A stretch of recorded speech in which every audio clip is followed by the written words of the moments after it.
반갑습니다. 이렇게 저녁 시간에 보니까 더 기분이 좋네요. 경제 만화방 시작하도록 하겠습니다. 멤버십 회원들도 이렇게 많이 오히려 저녁 때 하니까 좋죠. 처음 들어온 분들도 계신 것 같아요. 낮에 하니까 직장인들 잘 못 보는 분들 그렇죠. 남겨주신 분들이 많이 반응이 뜨거우면 저녁으로 옮길 수도 있다고 하니까 여러분들 이광수 대표께서 그렇게 말씀하시니까 열심히 참여해 주시면 고맙겠습니다. 벌써부터 막 이제 질문들 막 들어오고 있네요. 우리 프리먼님은 안녕하세요. 요즘 알람 맞추고 두 손 모아 기다린다고. 야, 기퍼님은 와, 첫 라이브다. 이 시간대 하는 거 너무 좋다고. 현진방님도 저녁 라이브 고고. 예, 앞으로 저녁에 해주세요, 고라니님. 그건 좀 고민해 보도록 하겠습니다. 여러분들 반응이 뜨거워야 우리 제작진은 고생은 하거든. 그러나 여러분들 반응이 뜨거우면 얼마든지 가능하죠. 낮도 밤도 다 좋다고. 두 번 할까요? 야, 자, 좋습니다. 시작해 보도록 하겠습니다. 오늘은 부동산 대책 먼저 조금 얘기하고요. 워낙 뜨겁기 때문에. 그리고 이제 미중 갈등이 좀 심하지 않습니까? 무역 갈등이 우리 경제에 우리 기업에 어떤 영향을 미칠지도 좀 짚어보고, 그다음에 이제 국감을 하고 있는데 경제 부분에서 중요한 내용들이 좀 국감장에서 많이 나오고 있거든요. 그리고 이제 최태원 노소영 오늘 대법 판결도 있었죠. 이 얘기도 좀 하고, 그리고 마지막으로 이 코스피 사상 최고치를 기록하고 있는데 주식시장 전망, 그리고 우리가 어떻게 대처해야 할지, 그리고 여러분들의 소중한 질의응답을 받는 시간까지 오늘 준비를 해봤습니다. 자, 신나게 한번 달려보도록 하겠습니다. 첫 번째 부동산 대책, 우리 이광수 대표님이 뭐 매불쇼에서도 열변을 토하시던데 자, 속에 있는 얘기 다 들려주시기 바랍니다. 여러분들이 우리가 좀 공감을 좀 가지셔야 될 게 뭐냐면, 제가 뭐 이재명 정부나 이재명 대통령 정책을 제가 비난하는 사람입니까? 아니죠. 아니 저 인생 걸고 회사도 때려친 사람이에요. 그럼요. 여러분 그렇게 이제는 하지 마시고 진짜로 잘 되길 바라면서, 특히 부동산 부분에서 그런 진정성을 갖고 지금부터 드리는 말씀이다. 그래서 여러분들이 왜곡해서 뭐 해석하시고 야, 너 뭐 부동산 그거 조금 그랬다고 해서 왜 이렇게 정부를 그렇게 하냐, 잘 되라고 하는 거죠. 그리고 지금이 중요하다. 그리고 부동산은 가장 중요한 이슈이기 때문에 경제적으로나 정치적으로나, 뭐 정치적으로는 제가 잘 모르지만 어쨌든 그런 차원에서 저희가 이번 부동산 정책을 좀 엄밀하게 판단할 필요가 있어요. 그런 지점에서 저는 문제의식을 굉장히 많이 가져요. 첫 번째는 지금 서울에 부동산이 불이 났어요. 불이 났잖아요. 네. 그래서 불을 끄려고 대책을 발표한 거예요. 근데 불 끄는 기본이 뭡니까? 불이 나요. 그럼 기본이 뭐예요, 대표님? 119가 불 끄러 갔어요. 그러면 제일 먼저 어딜 꺼야 돼요? 진화지를 꺼야죠. 그렇죠. 그러니까 발화점을 쪄야죠.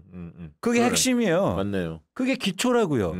지금 서울의 부동산 가격, 특히 올해부터 부동산 가격이 폭등하고 일부 지역이 폭등하는데 이 발화점이 어디냐고요? 강남 3구잖아 아닙니까? 강남이죠. 근데 이번 정책에 강남 3구는 규제가 없어요. 아, 똑같이 하니까 서울 전역을. 강남 3구는 아무것도 없어요. 아니 왜 강남 3구에서 불났는데 왜 용인을 규제해요? 그러니까 열받는 거예요. 국민들이. 맞지 않습니까, 여러분? 그 지역 사는데 아무 생각 없었는데. 근데 충격적인 게 뭐냐면 어제 부동산 정책을 5명의 장관이 나와서 발표하는데 그중에서 3명이 강남의 아파트를 갖고 있어요. 구윤철 경제부총리 개포동 아파트, 이호건 금융위원장 개포동 아파트, 동네 주민이에요. 임광현 국세청장 송파구 아파트. 뭐 하는 겁니까 이게? 진정성도 안 보여요. 강남도 안 잡아. 아니 강남에 몇 명 산다고 강남을 두려워하고 그럼 자기들 집 안 건드리겠다는 거 아니에요? 그렇게 읽혀질 수 그러면 아무것도 안 된다고요. 그런데 왜 용인을 왜 규제합니까? 왜 갑자기 수원을 왜 규제해요? 강남에서 불났는데 그 얘기를 안 하고 있어요. 강남을 잡아야죠, 불길을. 그런데 그런 얘기하면 야, 서울시장 어떻게 해? 뭐 강남구의 국회의원 어떻게 해? 아니요. 안 찍어줘요, 원래. 찍어주지도 않는데 왜 거기다가 맞아요. 눈치를 봐요. 정치적 해석할 필요는 없죠. 저는 화가 나서 도저히 어제 정책을 볼 수가 없었습니다. 강남 기만이요, 기망이고요. 이제 앞으로 제안합니다. 모든 부동산 정책을 강남에 거주하지 않는 사람들이 만들었으면 좋겠어요. 그래야 상징성이 있어요. 그리고 무주택자가 그렇게 많은데 서울의 무주택자가 60%에 다다라요. 그렇죠. 근데 왜 집 있는 사람들 눈치를 그렇고 강남 눈치를 보는 겁니까? 어제 정책을 여러분 잘 보세요. 강남 규제가 있나? 없어요. 하나도. 왜 엄한 데를 규제하고 있어요. 핵심은 비껴나가고 강남만 잡으면 모든 게 해결될 문제예요. 지금 우리나라의 부동산이 이렇게 잡혀있는 게 강남에서 불나고 강남에서 번지고. 자 그러면 여기서 강남은 어떻게 잡을 수 있습니까? 아니 그러니까 대책으로. 굉장히 많죠. 예를 들어서 뭐 보유세를 예를 들어서 50억 원짜리 아파트의 보유세를 1% 네. 2% 매긴다. 그러면은 몇 명이 낼까요? 강남만 낼 거 아닙니까? 그렇죠. 50억짜리 아파트가 어디 있어요? 예, 예. 그러면 강남에 누가 갈아타기를 하면서 강남에 집을 사겠어요? 그렇잖아요. 네네. 방법은 굉장히 많다고요. 안 써요. 근데 그게 제가 옛날에 들을 때는 기재부나 이런데 국토부나 캐비넷에 시나리오별로 다 있다면서 이미 어떤 걸 꺼내 쓰면 된다며. 맞아요? 준비는 다 돼 있어요? 준비돼 있는데 예. 제가 말한 정책을 가장 나중에 써요. 아 항상. 집값 다 오르고 난 뒤에. 아 선제적으로 해야 하는데. 그렇습니다. 그래서 제가 강조하잖아요. 대책이 되면 안 되고 정책이 돼야 된다고요. 사후에 하면 안 된다. 일 터진다면. 그런데 핵심은 안 건드려요. 아, 왜 불이 거기서 나는데 왜 엄한 데에서 불 끄고 있어요? 그러니까 또 번지죠. 안 꺼지고 또 번지죠. 근데 이 얘기를 아무도 안 하고 있어요. 그러네. 이 얘기를 못 들어봤는데. 아니 강남에 도대체 몇 명이 산다고 거기 눈치를 보는 거야. 근데 강남에 서울에서 전체 인구 비중이 20%밖에 되지 않고 강남에서 또 집 있는 사람들은 10% 그분들을 제가 죄악시하는 게 아니에요. 그러면 이렇게 얘기할 수 있죠. 야 강남의 사람들은 그렇게 뭐 돈 내면 어떻게 돼? 아니요. 내도 돼요. 왜요? 집값이 3배 올랐잖아요. 자산이 그렇게 많아졌는데 그 정도 못 냅니까? 그러면 못 낼 것 같으면 집을 팔라고요. 아무도 이 얘기를 안 해요. 근데 앉아있는 사람들이 다 강남에 살아. 이게 국민들이 화를 안 내게 돼 있습니까? 이런 상황에서 부동산 가격 안정한다고 그렇게 얘기를 해요? 전 용서할 수가 없어요. 6.27 대책은요. 강남을 타겟했다고요. 전체 대출을 6억 원을 막아버려요. 그렇죠. 가장 타격이 큰 데가 강남이었어요. 강남이지. 왜냐하면 강남이 20억 원 30억 원 주고 집을 샀었는데 아예 대출이 막혔잖아요. 그러니까 그런 데는 막 10억 10몇 억씩 대출을 받아야 하는데 못하게 그래서 제가 박수 친 거예요. 잘했다. 맞아요. 그때 잘했다고 하셨어요. 이거는 받아들일 수 없습니다. 앞으로 모든 정책은 강남에서 거주하지 않는 사람들이 만들어야 돼요. 아니 그렇게라도 해야죠. 상징성이 있지 않습니까? 여러분, 자 검찰을 개혁한다고 하는데 그러면 윤석열하고 같이 일하는 사람들 빼잖아요. 여러분들 그렇게 욕하시잖아요. 누구 뭐 차관이 되고 이러면 욕하시잖아요. 근데 왜 부동산 정책을 만드는 사람들은 강남에 다 사는 사람들인데 왜 욕하지 않습니까? 똑같은 거예요. 부동산 개혁하려면 강남을 개혁해야 되는데 강남에 거주하는 사람들이 무슨 개혁을 하고 있어요. 그분들을 의심하는 게 아니에요. 정책을 내지도 않을 뿐만 아니라 그렇게 국민들이 바라보잖아요. 니네들은 그렇게 사고 니네들은 그렇게 돈 벌고 그러니까 안 나오네. 여러분 심각한 문제의식을 가져야 됩니다. 지금. 이게 단순하게 집값이 문제가 아니에요. 이러면 우리 경험했잖아요. 종부세가 도입해갖고 정권을 뺏긴 게 아니라고요. 종부세까지 도입하고 그 난리를 쳤는데 집값이 계속 올라서 정권을 뺏긴 거라고요. 예를 들어서 종합부동산세를 잘해서 집값을 낮췄으면 그렇죠. 효과를 보았으면. 종부세가 문제가 아니에요. 그래서 제발 세금 얘기 뭐 세금하면 표 떨어진다 이런 얘기 제발 하지 마세요. 세금으로 집값 잡으면 박수 받는다고요. 그렇지. 종부세를 몇 명 냈다고요. 기껏해 50만 명 냈습니다. 50만 명 때문에 대통령 선거에서 져요? 이건 같은 목소리를 내야 돼요. 이제 진짜 중요합니다. 이제 다음 나올 정책 그리고 대책들은 거기에 포커스를 맞춰야 돼요. 이 얘기를 제가 박시영 TV에서 처음 하는 거예요. 왜냐하면 다른 데 하면은 안 틀어줄까 봐. 우리는 마음대로 해. 박시영 TV는 틀어주겠죠. 네, 우리 박시영 TV는 틀어주지. 네. 다른 데 가면 잘라버려. 아, 그리고 제가 잘- 이 말 한다니까 나오지 말래요. 아 그래? 그럼 우리는 쇼츠도 만들어. 뿌려. 여러분 우리 같이 힘을 합쳐야 됩니다. 그래야 세상을 바꿀 수 있고 그래야 우리가 계속 쉽게 말해서 오랫동안 민주정부를 유지할 수 있어요. 전 위기의식을 느낀단 말이에요. 지금 벌써 저한테 대표님 보여주잖아요. 난리 났어요. 이번 정책을. 보수 언론들에서 욕하고 지금 서민들 집 못 사게 하는 거 아니냐 난리 났어요. 자, 이런 논란들 있을 수 있어요. 비난 받을 수 있습니다. 그런데 이 비난을 일거에 해소할 수 있는 방법이 뭐예요?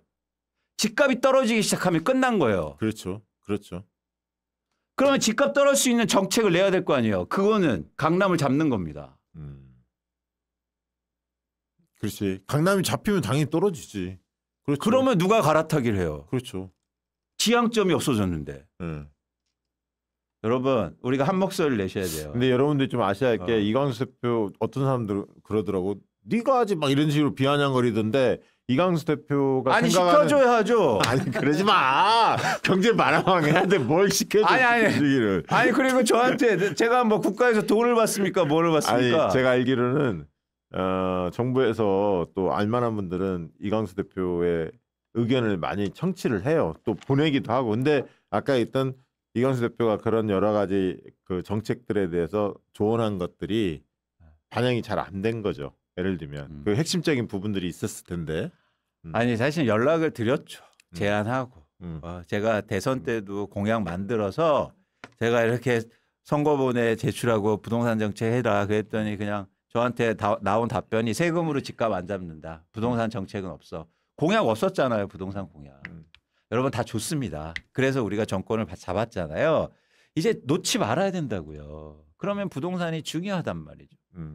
그러면 이 집값을 안정시키고 우리 아이들과 청년 세대 무주택자한테 지금 좋은 세상을 좋은 경제를 물려줘야 되는데 이게 말이 안 되잖아요. 이 상태로 가면. 근데 그 핵심을 얘기하지 않는다는 건 저는 기망이고 기만이라고 생각하는 거예요. 네.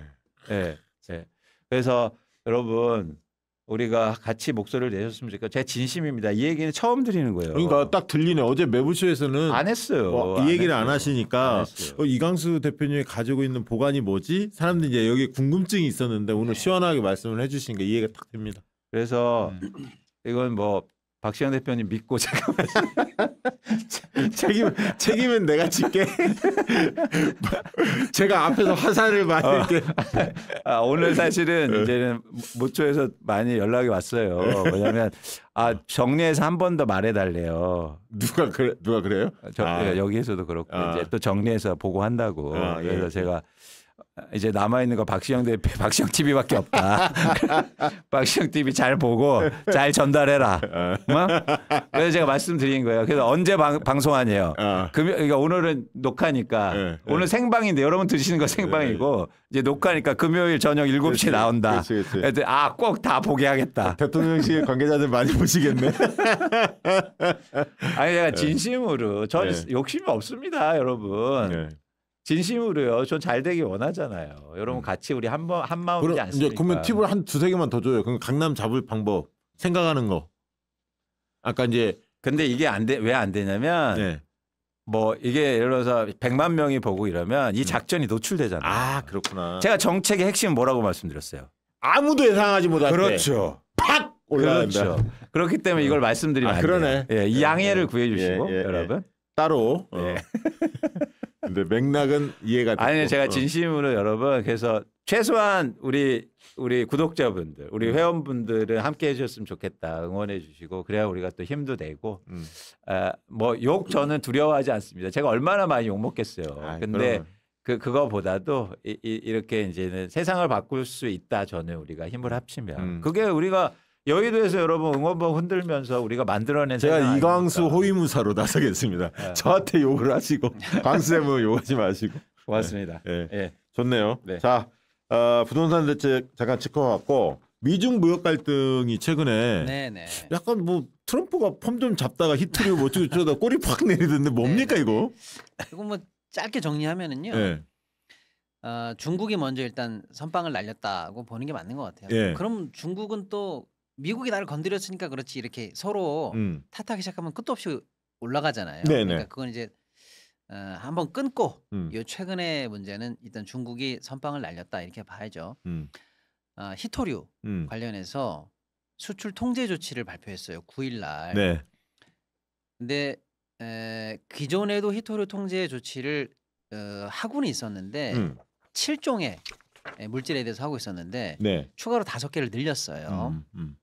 그러고 나니까 이제 미국이 그거 우리랑 한번 해보자는 거야? 라고 일단 생각한 미국이 바로 이어서 그러면 너 관세 100% 추가로 물릴 거야 라고 하는 보복 조치를 발표한 거예요. 그렇죠. 그러니까 이제 지난 4월 달에 미중 무역 전쟁이 2차전으로 재발발하는 거 아니냐 이렇게 생각해서 지난 10일 날 증시가 뭐 대폭락하고 비트코인 대폭락하고 환율 올라가고 자본시장에 아무튼 발작적으로 난리가 났었어요. 네. 그리고 이제 주말을 맞이하면서 하루 충격받은 걸 조금 이제 쉬면서 차분하게 돌아보니까 다르게 분석하게 된 거예요. 뭐냐면 네.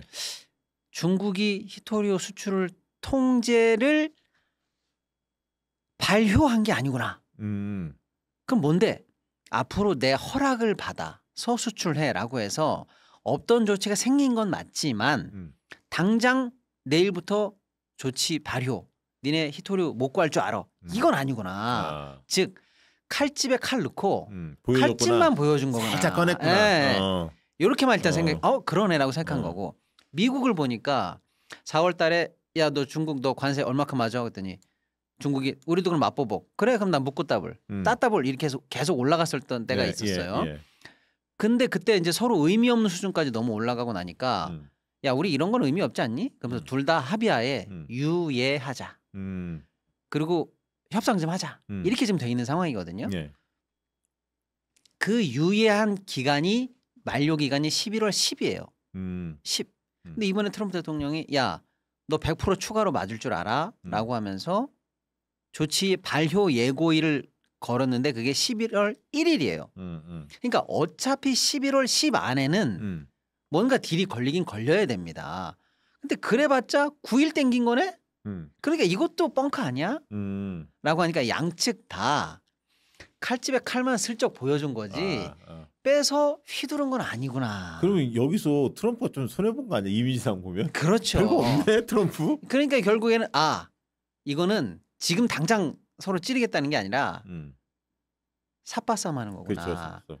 어차피 에이펙에서 만나니까 경주에서 만나니까 그 물밑 협상을 위한 현재 어쨌거나 우위를 점하기 위한 다양한 신경전의 일환으로 보면 되지 않을까? 그리고 그래서 그 뒤에 주식시장이 좀 안정됐잖아요. 바로 그겁니다. 그렇죠? 그래서 일단은 그래 그러면 진검승부는 아니었고 그렇게 염려하지는 말고 좀 지켜보자라고 해서 시장이 바로 안정이 됐다 이렇게 보시면 되는데 그거는 그렇게 보시면 돼요. 그런데 이제 방금 우리 박정희 대표님 말씀처럼 그럼 이렇게 했다 쳐. 여기에서는 트럼프가 판정 패했다고 보는 게 맞을 것 같아요. 왜냐? 중국이 히토리오 카드를 꺼내니까 미국이 발작하잖아요. 역시 너는 약한 이게 발작 버튼이구나. 그렇죠. 아주 뭐 여기 건드리면 뭐 여지 없구나라는 걸 입증해 버렸어요. 그렇죠.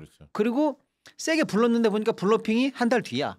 그것도 어차피 좀 이따 할 거네라고 해서 이게 별거 아니구나라고 했더니 아니나 달라 하루 지나고 나서 내가 중국을 해치려고 그런 건 아니고 잘해보자는 얘기입니다. 시진핑 존경하지요라고 해서 또 꼬리를 내렸어요. 저거 겁쟁이라고 해서 타코 별명이 있잖아요. 근데 이번에 메가 타코라고 별명이 하나 더 붙었어요. 그러니까 전체적으로 보면 트럼프의 판정패, 미국의 판정패의 상황으로 일단 봅니다. 그래서 어쨌거나 글로벌리하게는 에이펙에서의 모종의 스몰 딜이라도 뭔가 걸릴 때까지는 지켜봐도 되겠다라고 해서 일단은 조금 미뤄둬도 괜찮겠다라고 일단은 보시면 좋고 문제는 얘네 둘 간에는 그러면 뻥카 대결이라고 쳐도 되는데 우리한테는 뭔가 새우등 터지는 상황이 생기긴 생긴 것 같아요. 좀 입맛이 안 좋아요. 하나 플리조선. 뭐냐면 일단 중국이 그 히토리오 통제 조치를 말했는데 미국에 수출하지 마라 뭐 어쩌고 저쩌고 뭐 이런 조건들이 다 있는데 알고 봤더니 사실은 다 우리가 적용되는 얘기예요. 그러니까 여차에서 건드리면은 우리가 건드려지지 딴 애들은 좀 덜 건드려진다라고 해서 좀 짜증이 나 있고 히토리오만 언론이 주목했는데 그 밑단을 자세히 열어보니까 뭐야 이거 흑연까지 들어가 있네. 그걸 알게 됐어요. 흑연은 지금 우리가 중국 의존도가 98%입니다. 야, 그 북한에 많은데. 북한의 매장량 흑연 히토리오 다 있어. 맞아요. 가장 좀 좋은 말씀이시다. 진짜. 그거 해갖고 우리가 지금 남북을 해가지고 이 위기 벗어나는 게 진짜 너무 필요하겠네. 야 이거 대단하신 역시. 아무튼 그러니까 가만히 있어봐요. 중국이 미국을 상대로 성공을 날리는데 피해는 우리가 보겠네라고 하는 현실 리스크가 일단 드러났어요. 또 하나는 얘네들은 어쨌거나 에이펙을 위시해서 일단 뒤로 미뤄져 있지만 가시적인 조치는 14일에 발효가 된 게 있는데 미국이 미국 외에서 제조된 자동차 들고 미국에 들어오는 모든 선박은 앞으로 선박 수수료 3배 더 내라는 조치를 발효했습니다. 그러니까 중국이 그래? 그럼 나도. 그러니까 앞으로 미국 배, 미국인이 소유한 배, 뭐 미국 걸 뭘 들고 있는 배 등등등은 중국에 들어오면 무조건 이것도 선박수수료 따따블이야. 이렇게 해서 양측임 선박수수료를 올려버렸어요. 근데 미국 이외에서 자동차를 싣고 들어오는 배 바로 뭐가 떠오릅니까? 현대기아 배 있잖아요. 글로비스. 예. 이거 지금 대번에 수백억 손실나게 생겼어요. 네, 1년에 왔다 갔다 하는 이 양을 고려해 보니까. 그러니까 얘네들은 삿바 싸움을 하고 있지만 현실적으로 우리한테는 잽이 현실화됐다는 거예요. 이게 좀 입맛이 씁쓸한데 그러니까 중국이 열받아가지고 아까 얘기한 것처럼 가만 있어봐. 니네가 지금 중국 조선을 공격해? 그러면 우리도 가만 안 두겠어 라고 하는데 미국을 치질 않고 너 한국 너 보니까 미국이 지금 중국 어쩌고저쩌고 조사하는 거 협조했더라 라고 하면서 한화오션에 있는 미국 자회사 5개를 제재한다고 조치를 발표한 거예요. 네. 그러니까 이 모든 조치들이 보면 아직 우리에게도 뭐 그렇게 치명적이진 않지만 얘네들은 말싸움인데 우리는 현실적으로 다만 수백억이든 다만 얼마든 현실화됐어요. 이게. 그래서 우리한테는 이 맛이 조금 씁쓸하다.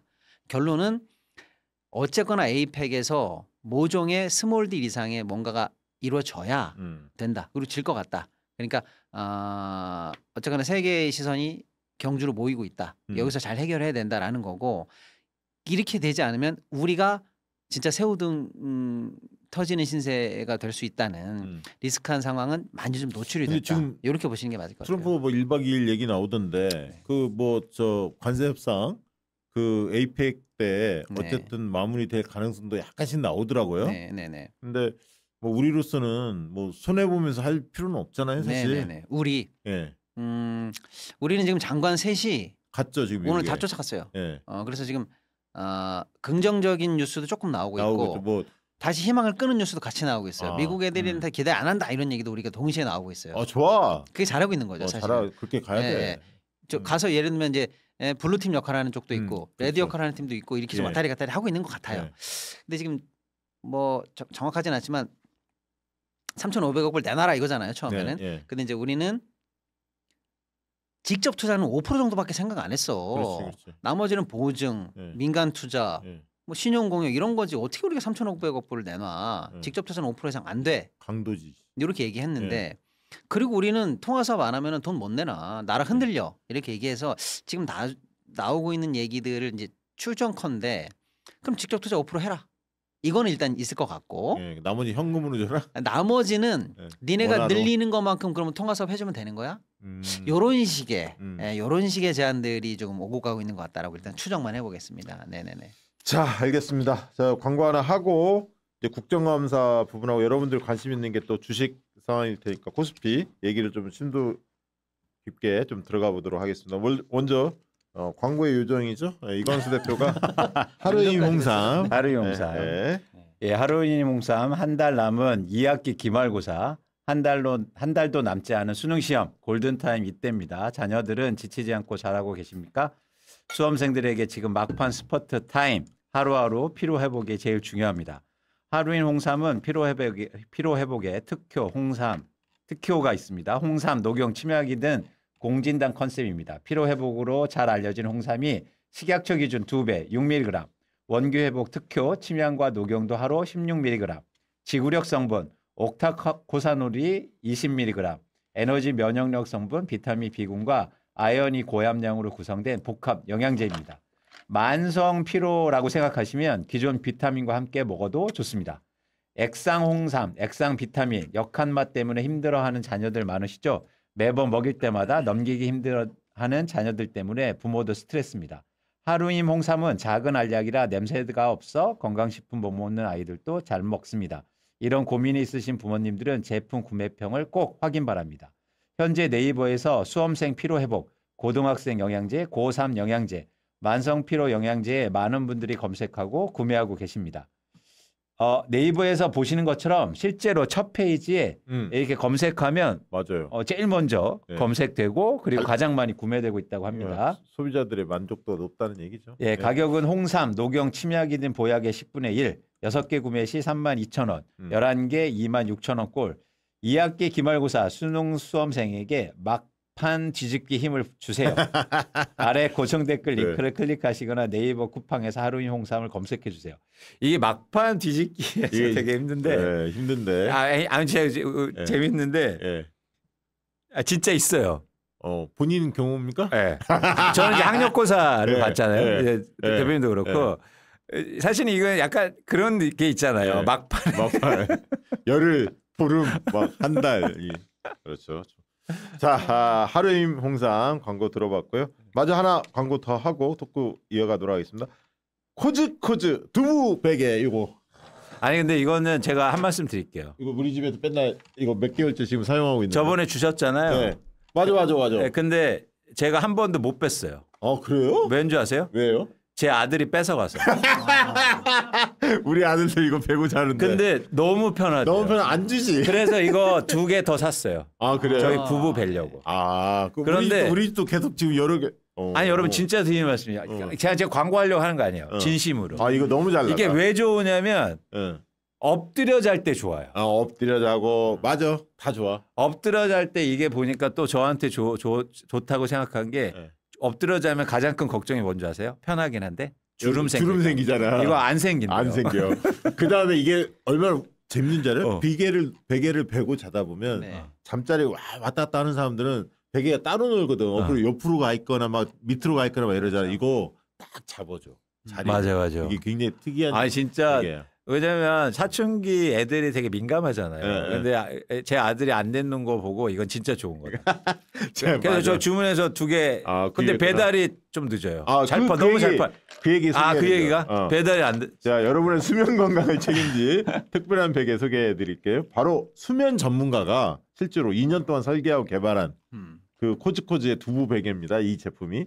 요즘에 뜨거운 열기로 품절 대란이 실제로 이어지고 있대. 너무 주문량이 많아서. 맞아요. 그래서 10월 23일 목요일 날 재입고되는 대로 그러니까 그때까지 지금 배송이 안 돼. 순차 배송 진행된다고 하니까 미리 주문하신 분들 참고 부탁드리고요. 아니 안 와요. 그러니까 오늘 주문해도 23일 이후에 입고된다. 안 와. 근데 빨리빨리 주문하셔야 돼. 이 두부 베개가 왜 이렇게 품절 대란인지 궁금하시죠? 숨겨진 비밀이 있는데요. 베개 지퍼 열어주세요. 열어주시면 히든넥이 있는데 히든넥 안에 이 듀얼 서포트 칩이 있어요. 경추 지지를 도와주는 듀얼 서포트 칩이 히든넥으로 내장되어 있는데 개인의 체형과 취향에 맞게 이 높낮이를 조정할 수 있어요. 왜냐하면 많이 넣으면 높아지고 조금 빼내면 상대적으로 높이가 낮죠. 후두부와 얼굴 쪽은 부드럽고 복원력이 좋은 3D 화이버 소재로 만들었고 그래서 부드러운 감촉은 물론이고 어떤 자세에서도 편안하게 주무실 수 있습니다. 두부 베개라는 이름처럼 포근하지만 꺼짐없는 3D 코튼으로 경추를 지지해줘서 어떤 자세에서도 잠자리가 편하다는 후기들이 쏟아지고 있죠. 히든넥도 윗면은 지지 기능이 되는 쿠션 그리고 아랫면이 통기성을 강화한 원단으로 이중으로 설계가 되어 있고요. 듀얼 서포트 칩은 분리가 가능해서 번거롭지 않게 한 번에 통세탁 가능해서 언제나 청결하게 사용하실 수가 있다고 합니다.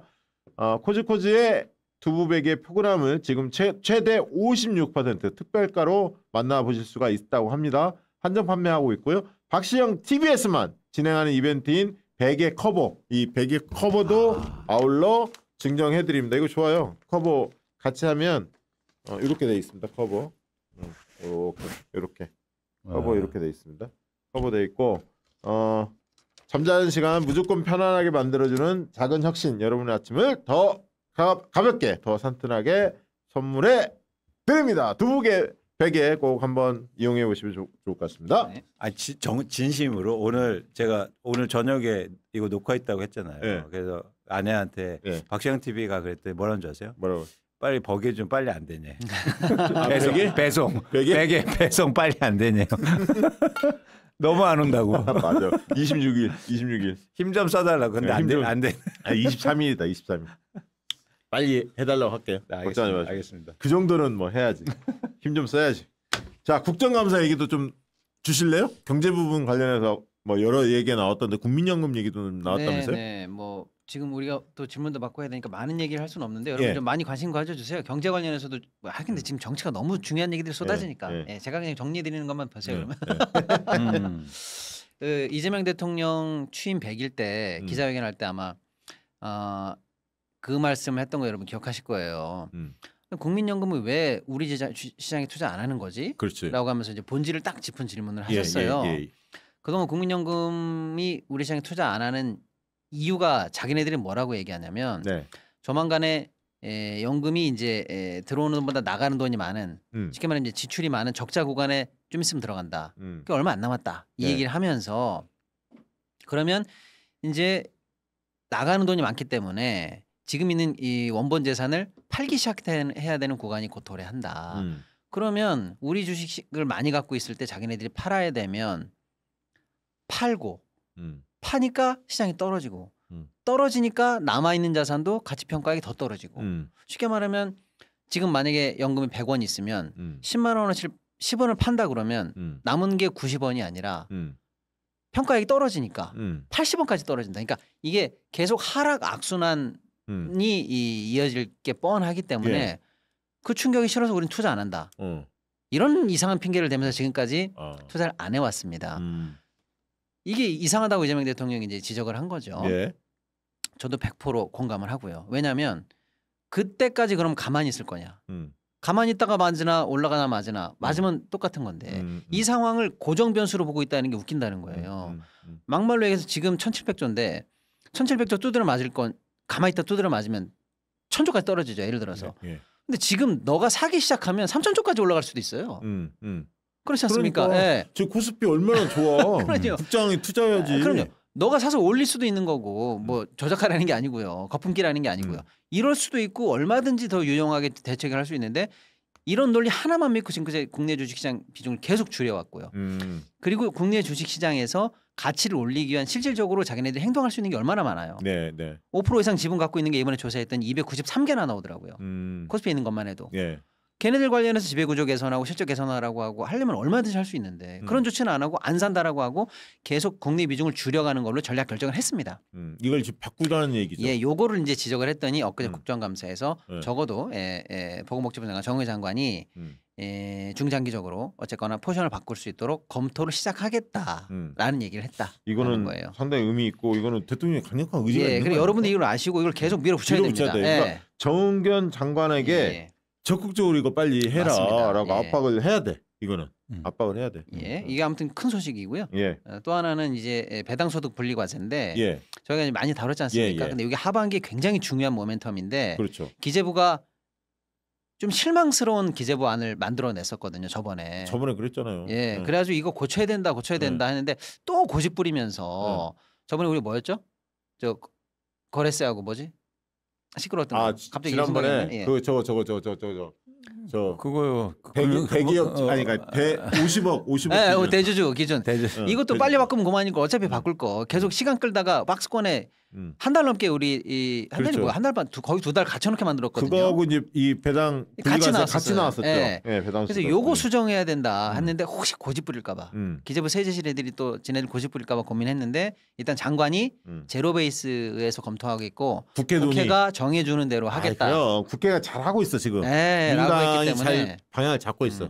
굉장히 중요한 모멘텀이 하반기에 살아났다. 그러니까 기재부가 키를 잡으면 안 돼. 예. 민심을 받들고 있는 민주당이 중심을 네네네. 잘 잡고 기재부를 설득해야 하는데 대통령께서 그렇죠. 또 가이드를 잡아주시니까 맞습니다. 잘 갈 예. 것 같아요. 다른 뉴스 많지만 네. 이게 일단은 오케이. 하반기 모멘텀이랑 네. 중장기 모멘텀에 큰 변화가 있는 좋은 얘기가 국정감사에서 나왔다. 이런 짧게 말씀입니다. 최태원 노소영 이게 이제 파기환송 됐잖아요. 네네네. 이게 다른 건 떠나서 네. 요게 SK에 미칠 영향. SK 주가가 오늘 좀 빠졌어요. 오 그래요? 네, 5에서 6% 빠졌습니다. 오 그래요? 네. 결론은 뭐 네. 그건 이제 법적인 얘기 나중에 시간 있을 때 하고요. 음. 일단은 만약에 노소영 측이 이겼다고 해볼게요. 어느 정도? 네. 그럼 거의 조 단위의 지금 배상금이 그렇죠, 나와야 되는데 그렇죠. 최태원 개인 재산은 뭐 많지가 않아요. 네. 그럼 결국에는 그 재산 분할을 조 단위로 어떻게 해야 되냐면 최태원이 가진 거는 주 SK 주식밖에 없어요. 네. 조금 과도하게 얘기하면요. 그래서 최태원은 주 SK를 지배하고 있고 주 SK가 지주회사예요. 그래서 밑에 있는 SK텔레콤이니 SK하이닉스 이걸 다 밑으로 지배하고 있어요. 근데 이재용은 그래도 계열사 한 7개 지분을 각각도 들고 있는데 네. 최태원은 거의 없어요. 아 그렇군요. 그러니까 주 SK만 들고 있는 거예요. 그러니까 이 평가액이 한 2조 한 5, 6천억 나올 수 있는데 네. 1조 얼마 물어내라 그러면 이거 팔아야 돼요. 그렇죠. 안 그러면 답이 없어요. 그럼 SK 굉장히 불안정. 그러면 SK 지배권이 흔들릴 수 있고 노소영이 그걸 나한테 주던지 합의하려면 계열사 몇 개를 띄워줘라 뭐 이런 식으로 딜을 걸 수도 있고 이게 복잡한 양상으로 빠질 가능성이 있었거든요. 요즘은 이런 지배권 전쟁을 호재로 봅니다. 안 뺏기려고 서로 싸우겠지.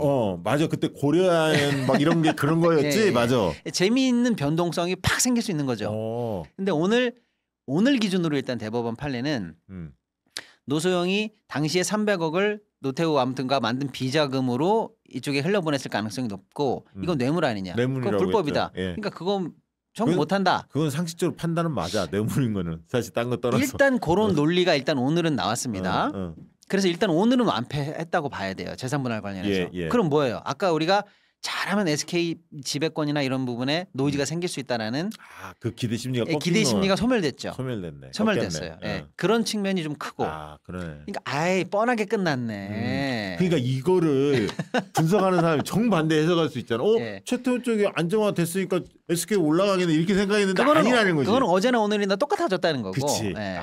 참. 뭐 SK가 그렇다고 장사를 못하고 하이닉스가 안 되고 이런 뜻은 아니잖아요. 그렇죠. 그냥 똑같은 상황인데 새로운 분쟁이 소멸됐다. 약간 이렇게 보는 겁니다. 아주 중요하네. 네네. 이거 이해가 됐습니다.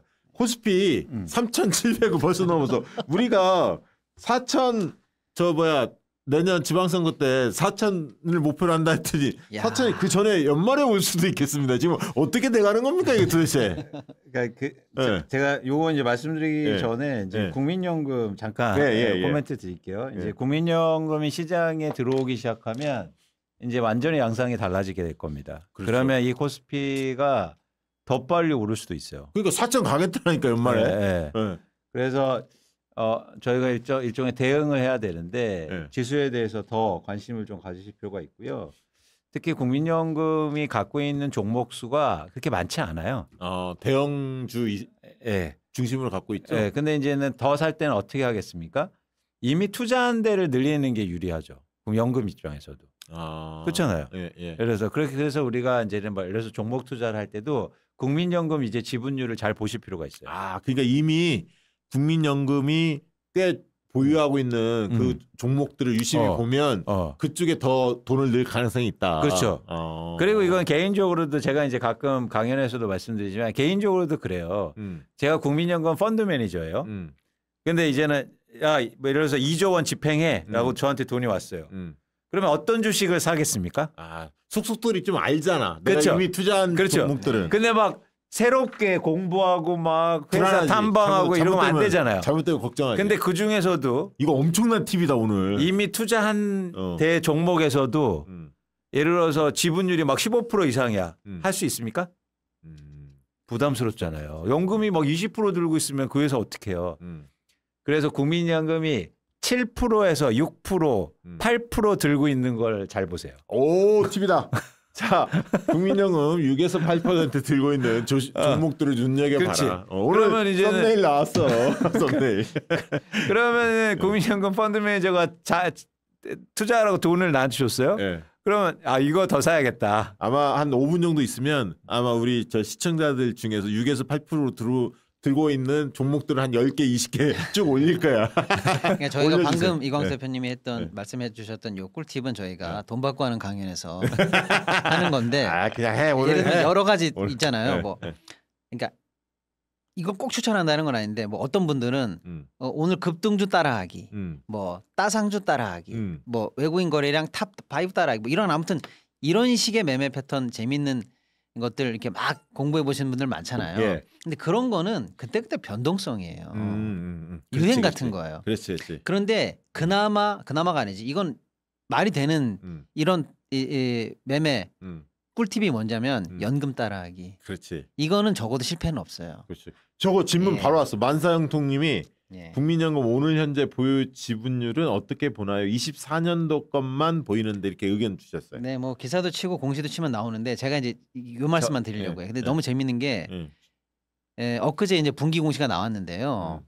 5% 밑으로 갖고 있다가 5%가 넘으면 이건 그냥 5% 공시를 원래 해야 되는 거예요. 나 5% 넘었습니다 이렇게. 그래서 5% 밑으로 갖고 있다가 지금 5% 위로 올려붙인 공시가 나왔어요. 그거는 그러면 연금에서 재밌죠. 거기를 주목한다는 얘기 아니야. 그렇죠. 여기까지 이 정도 했으면 됐어. 그만해. 그다음에 거꾸로 5% 갖고 있다 5% 밑으로 가는 애들도 있죠. 그러면 아니네 거기는. 그것도 이렇게 재밌게 보는 패턴이 이게 왜냐하면 이건 업무 프로세스가 너무 많은데 다 회사원이 공무원이고 회사원이잖아요. 그렇죠. 그럼 예를 들어서 내가 야 벌써 올렸어 소마님 12곳. 역시 우리 대단한 분들이야. 예를 들어서 내가 새로 종목을 투자해야 되는데 새롭게 하려면 막 보고서 쓰고 막 그 회사 뭐 설명해야 되고 저기 이거 제가 살려고 합니다. 이거 됩니까? 근데 이미 프로세스가 진행된 거는 제가 더 사겠습니다. 하면 되는 거예요. 조금 이제 업계 내부 얘기까지는 안 하는데 쉽게 들어가면은 펀드 매니저가 방금 이제 이광수 대표님 쉽게 설명해 준 이 과정을 지 혼자 밟는 게 아니에요. 제가 이 종목을 발굴했으니까 사겠습니다. 그리고 이렇게 결제 올리는 게 아니고요. 예. 연금이 투자해도 되는 쉽게 말하면 커트라인은 넘겨놔야 됩니다. 그렇지. 즉 이걸 이제 유니버스라고 하는데요. 풀 안에 들어오기까지가 어려워요. 야, 그 뭔데? 그게 제일 까다롭습니다. 1차 허들. 그 유니버스 안으로 들어온 애들을 투자하는 게 더 쉽다 이 뜻이에요. 아주 어려운 얘기 해드렸습니다. 네. 꿀팁이에요. 예. 지금 보니까 이제 뭐 12곳이 어디냐 누구는 막 12개 더 될 텐데 저도 이제 숫자는 기억 못하는데 아무튼 뭐 찾고 계시고 그건 잘 찾아보시기 바라고. 그다음에 아까 이런 글도 있어. 취업님이 제발 강의를 돈 받고 좀 해주세요. 무료는 이제 그만해달라고. 아니 저희 또 연말에 무료가 있잖아요. 여러분 저희 며칠이죠? 11월. 우리 11월 21일. 우리 회원님들. 네, 우리 경제만화방 우리 회원님들 시동이크 광순회. 아니 그때는 진짜 많이 오세요. 진짜 모든 걸 보여드릴게. 그날이 좌석은 300석인데 서서 보면 500석까지 볼 수 있는 선착순입니다. 7시에 시작하고 6시부터 들어갈 수가 있어요. 그것도 무료입니다. 무료입니다. 네, 모든 걸 보여드릴게요. 지금 오늘 그 꿀팁 좋다. 그거 좋다. 아니 근데 그런 게 이게 사람이 하는 일이라 그런 일들이 되게 많고 그리고 2020 이제 6년이잖아요. 네. 2026년도에 제가 볼 때 대한민국 주식시장이 엄청난 변화들이 있어요. 그렇죠. 지금 여러분들이 우리나라 당군 이래 최대 호황기를 맞이할 수 있어요. 주식만 본다면. 법이 바뀌었기 때문에 지금까지는 여러분 워밍업이었습니다. 그리고 괜찮아요. 아까 여러분 안 말씀을 지금까지 뭐 삼성전자 나 없어요. 괜찮아요. 괜찮으세요. 이제부터 진짜 본판이에요. 지금까지는 에어리였다. 에어. 야, 배 아프고 나 저 뭐 SK 하이닉스 뭐 50% 못 먹었어요. 뭐 너무 배 아파. 저 왜 손실만 나죠? 괜찮습니다. 나는 진짜 이재명 지지자들이 많이 투자했으면 좋겠어. 진짜로. 저희가 그 이재명 정부를 거잖아요. 믿잖아. 이재명 대통령 믿잖아. 네. 그렇게 시장 개혁 조치를 하고 있잖아. 그리고 아까 연기금도 전향적인 태도를 취할 가능성이 있고 무엇보다 또 퇴직연금 이쪽에 시장들이 ETF로 대거 몰려. 내 이 정도는 알고 있다고 이 사람들아. 또 큰 물줄기를 또. 그리고 또 지금 외국인들이요. 외국인들이 지금요 난리가 났다고. 이게 통화량이 엄청 커졌어요. 이게 옛날에 부동산 몰빵했다가 이제 주식으로 서서히 바뀌는데 부동산 정책만 좀 더 잘 나오면 그렇죠. 더 그럼 어떻게 되겠어요? 확 올라가지. 어떻게 되겠어요? 지금은 이제 두 축이 안 사고 있어요. 연금 축과 개인 투자자 축이요. 개인 투자자는 올 때마다 팔아. 근데 이 두 매수세까지 들어오면 얘긴 달라져. 그렇죠. 그럼 개인 투자자 팔 일이 없지. 그리고 혹시나 관세 막 이런 걱정이 있었잖아. 근데 훨씬 호재가 세니까 호재로 밀어붙일 수가 있지. 뭐 윤석열 정부였으면 또 우리가 초등학교 3년님 풍어를 읊는다고 우리가. 그렇구나. 국민연금 5에서 6에서 8? 5에서 7? 아까 6에서 8이었지? 6에서 8. 6에서 8. 6에서 8. 그래서 그다음에 5% 이상을 넘어서서 최근에 공시된 종목들 이런 종목을 조금 더 주목해라. 이 얘기하셨습니다. 자, 광수형님 때문에 재생에너지 투자에 30% 먹었습니다. 감사합니다. 쏘세요. 자, 슈퍼챗 10,000원 쏘세요. 노인과 파크님 10,000원 쏘세요. 노인과 파크님이 잘하셨어요. 네, 잘하셨어요. 때문이에요. 네, 그러면 저는 절대 아니고요. 네, 잘 못합니다. 다들 너무 좋네요, 서로. 예. 근데 또 이게 손실도 나시고 이런 분들이 계신데 여러분 투자는 계속해야 되는 것 때문에 너무 실망하시거나 걱정 안 하셔도 좋다. 네. 이제부터 또 시작하시면 됩니다. 네, 오늘은 저녁 시간이니까 조금 더 길게 하겠습니다. 여러분들 질문은 좀 많이 받을 테니까 좀 기다려 주시고. 자, 그러면 광주 김치몰 노인과 바다님 바로 10,000원. 아니 10,000원 쓰라니까 또 15,000원까지 쓰고 그래. 자, 광주 김치몰 요거 광고 하나 하고 여러분들 질의응답 충분히 받도록 하겠습니다. 자, 광주 김치몰. 이거 아까도 내가 저녁 방송에 추어탕 먹고 이거 또 먹어야 돼. 대단하다. 자, 광주 김치몰은 지난번에 우리가 그 기억나세요? 너무 그 전남 상인연합회에서 했던 기가 막히죠. 그거 있었잖아요. 쭉 네. 쇼핑몰. 근데 광주 김치몰은 광주광역시가 시행하고 위탁을 통해 운영 중인 온라인 쇼핑몰입니다. 전통식품 인증 제품만 입점이 가능한 쇼핑몰이고요. 아주 맛깔스러운 전라도 김치 쇼핑몰입니다. 대통령상을 수상한 역대 김치 명인들 호남에 많이 있잖아요. 이 광주에 이런 분들이 특별한 김치를 만들었는데 그 맛을 여러분들이 만나보실 수가 있습니다. 그중에서 오늘 소개해드릴 김치는 광주 김치몰에서 고객 만족도 1위를 굳건히 지키고 있는 최자연 명품 김치입니다. 햇섭 인증은 물론이고요. 까다롭다는 전통 식품 인증을 모두 획득한 기업이고요.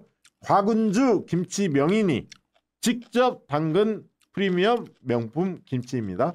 맛이 좋고 건강에도 좋은 김치를 만들기 위해서 매일 꼼꼼히 따져 고른 국내산 100% 농산물만을 고집하고 있습니다. 곧 다가올 김장철.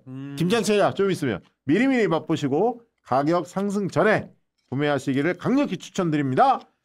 10월 31일 금요일입니다. 11월 2일 일요일 이 3일 동안 광주광역시청 광장에서 열리는 우주 최강 김치 파티인 광주 김치 축제가 있대요. 11월 말일부터 10월 말일부터 11월 2일까지 3일 동안 우주 최강 김치 파티인 광주 김치 축제에도 많은 관심 부탁드린다고 참여 부탁드린다는 말씀드립니다. 저 먹어봐야지. 아, 이거 맛있다. 이게 종류가 많은데 방금 말씀하시는 동안 다 먹었어요 저는. 저는 이게 지금 종류가 여러 가지인데 저는 갓김치하고 파김치를 지금 먹고 있거든요. 먹은 느낌을 좀 말씀해 주세요. 저는 총각김치하고 일반 김치 너무 저는 맛있어요. 뭐 배추김치인데 배추 결이 너무 아삭아삭하고 살아 있어요. 근데 제가 지금 이렇게 이 짧은 새 다 먹을 정도로 짜지가 않아요. 야 갓김치. 너무 아삭아삭하고 맛있어. 파김치 맛있다. 파김치도. 죄송해요 여러분 식사 못 하신 분이 있으실 수 있는데 저 진짜 다 먹었어요 여러분. 네. 근데 저는 원래 김치 좋아하시잖아요. 네, 김치 좋아하는데 이 고춧가루가 되게 많이 있는데 그 막 매운맛이 안 느껴져요. 그게 되게 신기해요. 야.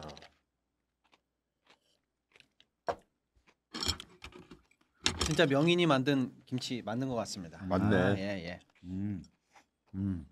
광주의 김치 어떤 거는 젓갈이 너무 많이 들어간 김치들도 있어요. 그렇지 않아. 젓갈을 아주 많이 넣지는 않았어. 그래서 적절하게 있어. 네. 좋네. 아, 잘 먹네. 자, 이제 여러분들 질문을 좀 받는 시간을 가져봐야 할 텐데 한번 위쪽으로 쭉 한번 올려주시겠습니까? 일단 슈퍼챗 와니파바님 반갑습니다. 환절기 감기 조심하세요. 부천 간신님 우리 부방장이야.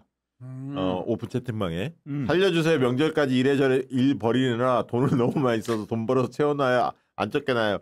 슈퍼챗 자주 보내지 마세요. 부천 간식이님 너무 많이 보내. 혹시 지금도 미국 니츠는 들어가도 좋을까요? 이거 답변 짧게 주시죠. 미국 니츠. 그러니까 미국 리츠가 너무 많기 때문에 이제 다 다르니까. 근데 이제 말씀하시는 것 같아요. AGNC인데 지금이라도 그러니까 이거는 제가 투자하는 방향성은 뭐냐면 갑자기 막 시세 차익을 보는 게 아니라 꾸준하게 투자해서 배당 받으면 재투자하고 그러셨으면 좋겠다. 그래서 천천히 투자하시면 좋겠다. 지금도 좋고 늦지 않고 시작해 보시면 좋으실 것 같습니다. 아, 미국도 그래요? 미국 니츠도 괜찮다. 그 미국의 ETF 이런 것들도 상승률이 굉장히 높던데요? 전체적으로 다 지금 전체적으로 호황이기 때문에. 그다음에 이소님 월요일에 슈퍼챗 보냈는데 맞아. 저분이 그 경제만화방 생방송 많이 못 들어온대. 네. 그래서 슈퍼챗을 고맙다고 경제만화방 덕분에 요즘에 짭짤하다고 월요일날 방송에서 보내주셨어. 다른 방송에서 보내주셔서 네, 읽어드렸는데 오늘 라이브가 늦은 시간에 한 번 더 보낸다고 고맙습니다. 이광수 박시동님 박시영 TV에 처음 뵙고 주식 공부하면서 잘 따라갔다가 월요일에 익절하고 크게 수익 봐서 슈퍼챗 보냅니다. 아 멋집니다. 축하드립니다. 오랑이님도 보내주셨고요. 박프리먼님도 보내주셨고 아까 까미님 네 고맙습니다. 시청자 질문 들어가도록 하겠습니다. 엘비님 질문입니다. 노보주는 현재 테마주 성격으로 봐야 하나요? 20-30%씩 오르고 10% 넘게 떨어지고 그래서요. 아 이게 변동이 굉장히 큰 모양입니다. 아니면 장기적으로 하나의 섹터로 보고 일반 섹터 대응하듯 그렇게 하면 되나요? 라고 질문 주셨습니다. 그러니까 저렇게 변동성이 큰 건 이제 대응을 잘 하셔야 되는데 저는 한국의 로봇주를 그렇게 막 의미 있게 보진 않아요. 로봇 섹터 중에서는. 네네. 차라리 로봇에서는 중국이 훨씬 더 커 보여서 좋아 보여서 그래서 그런 변동성을 감안하면서 투자를 하셨으면 좋겠다는 말씀을 드리고 중국 로봇주도 ETF 막 이런 데 보면 지난번 미중 갈등 할 때 약간 떨어지더라고. 그게 이제 저거 엔비디아 뭐 이런 영향들도 있었잖아요. 그 뒤에. 그러다 또 회복되고 막 이런 거죠. 지금 미중 갈등이 좀 해소가 되니까. 그렇죠. 그렇죠. 그래서 뭐 한국의 로봇주도 있는데 투자하실 때는 좀 이 변동성을 유의하셔서 말씀하신 것처럼 투자를 잘 하셨으면 좋겠고요. 네. 네, 저도 뭐 이경수 대표님 얘기하고 공감하고요.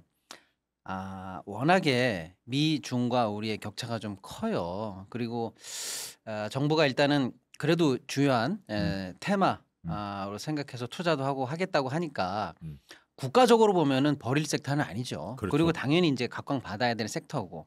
근데 지금 뜨고 있는 로봇주 몇 개 손으로 꼽으라 그러면 한 5-6개밖에 없습니다. 나머지 그냥 로봇 달고 있는 애들 중에서는 조심해야 하는구나. 조심해야 되는 애들이 많고 실제로 실적이 바탕이 될 수 있는 애들인지 그리고 기술이 있다고 그러는데 진짜 있는지 그걸 따져봐야 된다. 요거를 좀 따져보시고 그냥 로봇 섹터에 로봇 붙어 있다고 다 좋을 거야. 요거는 조금 아닙니다. 네. 옥석 가리기를 좀 하셔야 돼요. 고맙습니다. 김영구자님.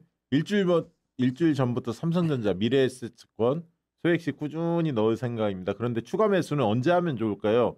하락할 때마다 넣을까? 이거는 우리 방송에서 많이 했는데. 근데 이제는 김 연구자님 그런 개별 종목을 하는 것보다 저는 지수 ETF 우리가 얘기한 것처럼 코덱 200 이런 거, 코덱스 그죠? 코덱스 200 뭐 이런 그거를 거. 꾸준하게 투자하셔서 소액으로 하실 거면 그게 낫지. 더 좋아 보입니다. 맞아요. 왜냐하면 지금도 오늘도 보세요. 많이 올랐어. 오늘 코스피가 많이 오르는데 삼성전자보다 코스피가 더 오르는데 이유가 있습니다. 왜냐하면 오늘 현대차가 오르거든요. 그게 다 코덱스에 묶여 있잖아. 그렇죠. 200에. 그러니까 지수가 지금 올라가는 게 큰 흐름이기 때문에 그러면 이런 투자 방법이면 차라리 지수 ETF를 사시는 게 좋겠다. 좋은 말씀입니다. 네. 자, 다음 질문 한번 올려주시기 바랍니다. 어떤 거죠? 저거구나. 기퍼님. 박시동 평론가께 질문 드린다고. 전에 화장실에서 질문 남겼던 사람인데 기억나는지 모르겠네요. 투자를 결정할 때 그 기업의 밸류나 호재가 얼마짜리인지 분석해 보라고 하셨는데요.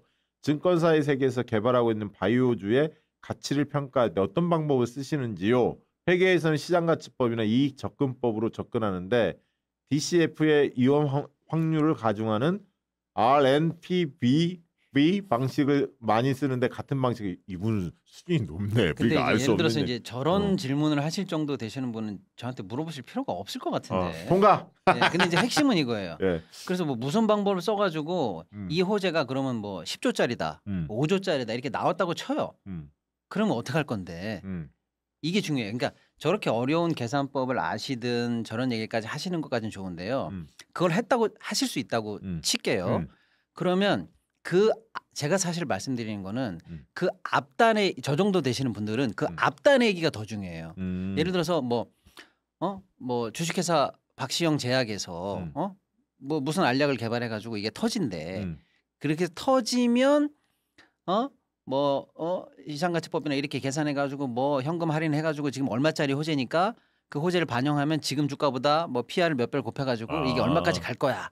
이렇게 생각하는 것까지는 하실 수 있을 것 같아요. 제가 볼 때는. 그런데 주식회사 뭐 땡땡 제약이 터질 거야라는 그 전제를 하고 넘어갔잖아요.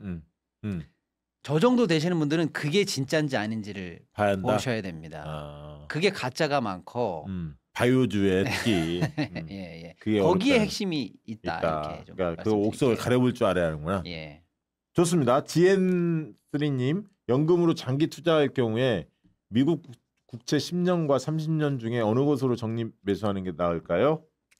그러니까 이미 결정을 하셨다면 예를 들어서 연금으로 나 장기 투자하는데 미국 국채에 투자하겠다라고 그러면 10년하고 30년 중에 뭐가 좋으냐라고 하면 이제 30년짜리 투자를 하면 변동성이 커요. 예를 들어서 금리가 조금 변하면 가격의 변동성이 큽니다. 장기니까.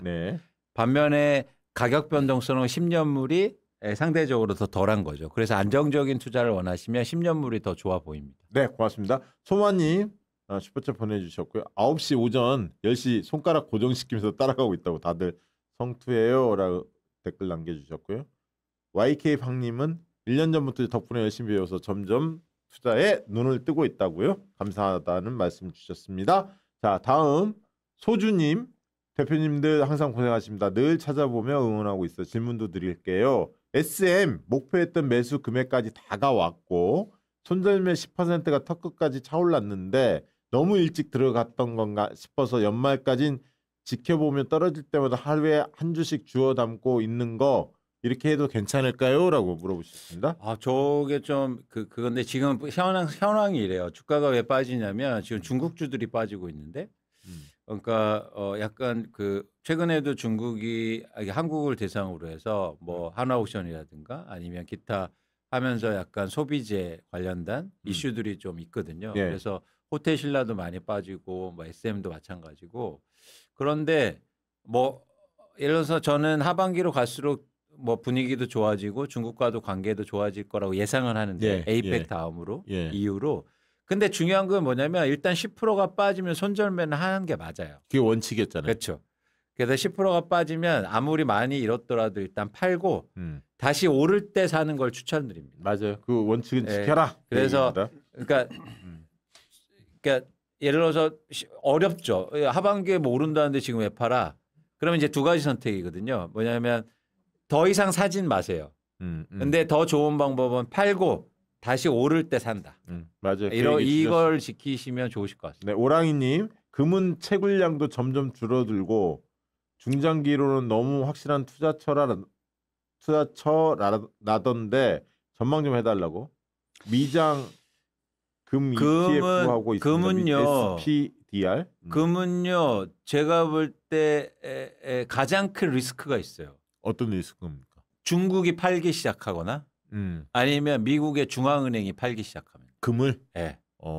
그 어떤 판단에서 팔기 시작할까요? 그러면? 그러니까 예를 들어서 자금을 내가 확보하기 위해서. 예. 그래서 중앙은행이 확보하고 그리고 뭐 하냐면 지금 중앙은행이 예를 들면 뭐 코인으로도 내가 비축을 만들겠다 이런 얘기를 하고 있잖아요. 금만 있는 게 아니니까. 네, 그래서 금값이 올랐을 때 중앙은행이 금을 팔 수도 있거든요. 그럴 수도 있겠구나. 그러네. 그러니까 여러분들이 채굴이 적어진다고 해서 금이 없어지는 게 아니고 이미 누군가 산 사람이 팔 수도 있는 거 아닙니까? 그래서 이제 요즘 금 얘기를 많이 하세요. 이따 나중에도 뭐 골드 투자 많이 하고 뭐 이런데 항상 모든 자산 가격이 오르면 이때 막 와글와글해요. 와글와글해요. 물론 더 오를 수도 있죠. 네, 네. 근데 조금 경계심을 가진 필요는 있습니다. 알겠습니다. 너무 많이 오른 측면도 있지. 자, 김미영님 삼양식품이랑 노바렉스 들고 있는데 자꾸 빠지네요. 사실 저 종목들은 우리가 많이 과거에 몇 개월 전, 1년 전에 막 얘기 많이 했던 종목들이었는데 손절을 해야 될 것 같은데 손절할 때 100%를 다 팔아버려야 하나요? 아니면 분할해서 파는 걸까요?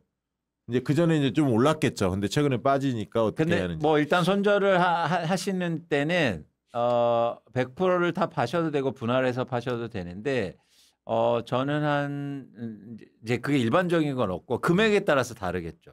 예를 들면 내가 엄청 많이 들고 있다. 그러면 한 번에 다 팔기는 좀 부담스러울 예를 들면 수 뭐 있어요. 몇 천만 원 들고 있다. 그렇죠. 그러면 근데 예를 들어서 뭐 1,000만 원 이하거나 이러면 한 번에 파시는 게 맞다라는 말씀을 드립니다. 저 노바렉스는 삼양식품 왜 조금 빠지는 이유는 뭘까요? 많이 올라서 그러는가요? 그런 게 아니고 제가 볼 때는 지금 수급이 쏠리고 있어요. 반도체로.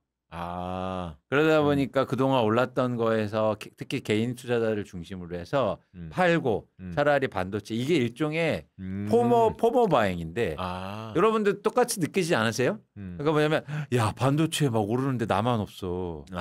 그 대형주나 반도체 뭐 성장 쪽으로 확 쏠리는구나 지금이. 네, 그러니까 이 다른 주식 막 팔고 사는 거죠. 그렇군요. 네, 그래서 그런 현상에 가장적으로 이제 타격을 받고 있는데. 회사가 뭐 실적이 나빠지거나 아니면 뭐 이상한 일이 생겨나 그런 건 아니거든요. 두 회사를 본다면. 그런데도 불구하고 주가가 빠지면 일단 판다. 원칙으로. 네네. 원칙을 지켜야 한다. YK팡님 미국 정부가 셧다운되고 관세 문제와 무역 갈등이 심화되고 있는데 미국 주가가 오르는 게 오히려 무서워 보입니다. 90년대 닷컴 버블처럼 AI 기술주가 갑자기 폭락할 가능성이 있을까요? 라고 질문 주셨습니다. 그건 모르겠어요. 근데 왜냐하면 재밌는 일은 있어요. 뭐냐면 저렇게 생각하시는 분들이 실제로 많잖아요. 그런데 그렇게 생각하면서 본인이 여러 가지 근거를 대고 그렇게 믿는다고 쳐요. 국제적인 큰 손들도 마찬가지입니다. 그러면 그런 사람들은 지금 행동하고 있어요. 근데 그런 세상이 결국 오더라고. 나는 살아보니까 네네네. 그렇게 많은 사람이 얘기하면 결국 그렇게 가긴 가더라고. 그러니까 이제 좀 구체적으로 말씀드리면 그다음에 닷컴버블 붕괴됐을 때 여러 지표가 있거든요. 그때 전체 뭐 유동성 대비 뭐 얼마나 올랐고 PBR이 뭐 역사적 고점 어느 만큼 올라가면 꼭 어떻게 되는데 그때가 닷컴 버블이었었고 워렌 버핏이 얘기하는 지수가 있어요. 버핏 지수. 그것도 그때 이렇게 됐고 하면서 그때 이제 사후적으로 그때 이런 일이 있었어라고 맞추는 그런 여러 지수들이 있는데 지금 그게 다 그 이상 넘어가 있어요. 맞아요. 그러니까 지금 닷컴 버블 때 터지듯이 지금 터지는 상황이다라고 하는 분도 계시고 근데 다르다라고 하는 분도 계세요. 뭐냐면 그때는 실적이 없었어. 그러니까 그렇지. 버블이야. 그냥 뭐 뒤에 닷컴만 달고 있으면 그냥 뭐 문만 간판 달면 다 샀잖아. 근데 지금 올라가고 있는 AI를 위시한 이쪽은 실적이 나오고 있잖아. 그래도 뭐 이런 반론이 있는 거예요. 이건 실체 없을 때 버블이라고 하는 거고 아직 실적과 실체와 이런 게 있고 전 인류가 그걸로 가고 있기 때문에 현재 상황을 버블로 보기는 어려워. 이런 시선이 교차하고 있다라고 저는 생각을 하고요. 네. 그러니까 이제 그건 이제 잘 모르겠어요. 근데 문제는 버블은 항상 터져야 버블인 줄 알지. 그 전까지는 몰라요. 그러면 적어도 지금 버블 단계라고 해도 터질 때까지는 조금 더 남아 있다. 그렇게 진단하는 사람도 버블의 초입으로 진단하지 지금 버블의 꼭지점이라고 진단하지는 않고 있다. 여기까지만 말씀드립니다. 블루레몬님이 하나하우스 오늘 왜 올랐냐고. 오늘은 못 봤습니다. 죄송합니다. 어제 많이 빠져서 오른 거야. 어제 많이 빠지지 않나요? 잠깐 한번 볼게요. 예. 제가 오늘 다른 질문 하시죠. 네, 매블님 세 분 진심 감사드립니다. 주식시장 정상화, 자산분배, 경제 선순환의 가치와 함께 투자를 시작했다고. 최근 금값 급등으로 주식 투자만큼 금 투자도 많이 하는데요. 금값이 비이상적으로 오를 거란 이야기도 많고 주식으로 금을 많이 사서 급등을 부추긴다는 썰도 있는데 자산 포트에 넣는 게 유리한지 궁금합니다. 지금처럼 계속 급등하면 우리 경제에 도움이 되나요? 두 가지 포인트네. 그러니까 이제 금에 대해서 한번 생각해 보시면 방금 미국 시장도 고점이고 뭐 국제적으로 달러도 어쩌고 저쩌고 막 뭐라고 하면서 뭔가 위험하다고 생각하시는 분이 이제 행동을 해야 될 때 무슨 행동부터 먼저 하냐면 당연히 대체 투자로서 금을 먼저 생각해요. 그래서 금으로 실제 행동하시는 분들이 계시고요. 그런데 이제 금으로 행동하신다 하더라도 금 관련 투자 방법이 좀 다양합니다. 사실은. 직접 금 사는 것도 있죠. 골드바를 사든지 실물 금을 사는 거잖아요. 지금 솔직히 말씀드리면 골드바 이미 품귀에 들어갔어요. 골드바 1kg 미만짜리가 지금 없습니다. 조폐공사가 못 만들기 시작했고요. 금거래소도 지금 물량 조절이 들어가서 없어요. 은행 창고에 가도 500g짜리 겨우 구하거나 못 구해요. 키로가 돼야 구하는 상황입니다. 품귀에 들어갔다. 아무튼 골드바는 그렇다는 거고요. 근데 골드바는 갖고 있으려면 보관하기 어렵잖아요. 한번 고민해 보시고요. 두 번째가 이제 은행 가서 골드뱅킹 계좌 트는 방법이 있어요. 이거는 접근성이 쉽죠. 소액 투자 가능하고요. 근데 이제 단점은 수수료라든지 소득세라든지 여기에 노출이 돼 있어요. 이걸 이제 고려해 보시라는 거죠. 그다음 세 번째는 방금 저 선생님 말씀하신 것처럼 금 관련 ETF 같은 것들이 있어요. 이거는 환 리스크라든지 수수료 리스크 이것도 조금 있어요. 이것도 한번 보시고 그다음에 우리 주식 거래하는 그 창 거기에 이제 열어보면 사실은 금 메뉴가 있거든요. KLX 금 이거는 세금이 없어요. 거래가 쉬워요. 근데 이거는 현물을 안 찾는다는 전제하에 세금이 없어요. 현물을 안 찾는다. 근데 막 거래하다가 중간에 내가 갖고 있는 포션만큼 금을 줘. 이러는 순간 세금이 생겨요. 그러니까 이런 다양한 방법들이 있다고 일단 알고 계시면 되고 아까 이제 금 관련해서 리스크는 이광수 대표님이 조금 말씀해 주셨는데 우리나라가 코인도 김치 프리미엄이 있는 것처럼 금도 우리가 좀 비싸거든요. 국제 가격보다 우리나라가 좀 비싸요. 왜냐하면 우리 이 금을 현물 시장이 아니고 금융 시장에서 거래하는 방금 제가 말씀드린 여러 가지 방법 중에서는 우리가 팔기 어려운 시장이에요. 하락 배팅이 잘 안 돼 우리 시장이. 그래서 높아? 많이 올라요. 많이 올라. 네. 그러면 우리는 늘 프리미엄이 있으니까 이걸 고정값으로 생각하고 나는 가야지라고 하다가 예를 들어 어느 순간에 그래도 중간 조정이라도 한번 오면 그 프리미엄만큼 손실률이 생길 수도 있어요. 이런 부분에 두루두루 고려해 보시기를 좀 바랍니다. 네, 고맙습니다. 하나오션. 하나오션은 뭐 오늘 한 4% 정도 올랐는데 이제 엊그제 주가가 많이 빠져서 그거에 대한 어떤 반등? 어제부터 반등이라고 보고 있고 뭐 특별한 이슈보다도 어쨌든 지금 대장주잖아요. 네. 조선주 자체의 단가. 네. 그런 관심이라고 보시면 좋을 것 같은데 일단 전반적으로 흐름을 보면 이제 일종의 박스권을 크게 못 넘기고 있는 상황이거든요. 그래서 저는 여기서 뭐 크게 뭐 이벤트가 있거나 이렇지 않으면 뭐 크게 오르거나 이러진 좀 어렵지 않을까? 이렇게 네. 일단 보고는 있습니다. 네, 아까 위에 하나 올려주실래요? 그 하나 더 있던 건데. 코스닥은 언제 좋아질까요, 오성규님? 분유 관련 주식을 코스닥으로 샀다고? 지금이라도 매도할까요? 그러니까 매도하는 기준은 제가 네. 말씀드렸듯이 손절매 기준으로 해서 살 때부터 나 얼마 빠지면 매도할 거라를 항상 계획하시고 사셨으면 좋겠다. 네, 그 얘기하시죠. 그리고 여러분 그런 경험들을 꼭 귀중하게 간직하세요. 여러분 나는 왜 손실이 났지? 이런 장에 그렇게 막 이렇게 하는 게 여러분들의 투자에 절대 도움이 되지 않습니다. 네. 그래서 좋은 걸 배우신 거예요. 그러면은 그 가격대에 오면 매도하시고 새로운 일을 하시면 여러분 제가 단언하는데요. 단언하는데 이제 5배, 3배 오르는 종목 이제 하실 수 있어요. 그래서 너무 지금 막 그런 데서 위축되거나 막 걱정하지 않으셨으면 좋겠다. 그리고 팔고 그리고 새로운 일을 하시면 좋겠다 말씀을 드리고 한국의 코스닥에 대해서는 기대감을 많이 갖고 있어요. 그래서 일단은 코스닥이 많이 오르니까 코스닥이 저는 쫓아갈 수 있다고 보고 있고 네. 그런 측면에서는 지난번에도 이제 코스닥 ETF 같은 걸 관심 있게 보자는 말씀을 드린 이유이기도 합니다. 네. 이제 뭐 5분 질문하고 이제 마무리 지어야 할 것 같은데 앤드류님이 대구 수성구에 40대인데 1주택자라고 합니다. 근데 현재 보유 중인 집 정리하고 소상경을 꿈꿨는데 이번 부동산 대책 발표돼서 좀 멍하다고 지방의 부동산 어떻게 될 것 같은지 궁금하다고 합니다.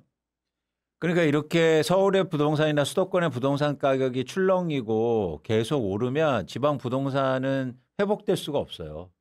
그러니까 이게 일종의 서울의 수도권의 부동산 시장이 안정이 돼야 지방도 조금씩 살아날 겁니다. 네, 그래서 더 중요해요. 맞아요. 그래서 여러분들이 그런 변화를 좀 잘 지켜보시면 다 연관성이 있다라는 네. 말씀을 드립니다. 일상의 행복님이 만약 트럼프가 내란 일으키면 주식 대응 어떻게 해야 하는지 다 국장만 하고 있는데 불안하다고.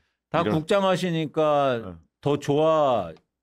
그러니까 예를 들어서 미국 주식 받으면 한국이 뭐 빠질 수는 있는데 저는 덜 빠질 수 있고. 덜 빠지고 나중에 우리 쪽으로 다 오는 거 아니에요? 그러니까요.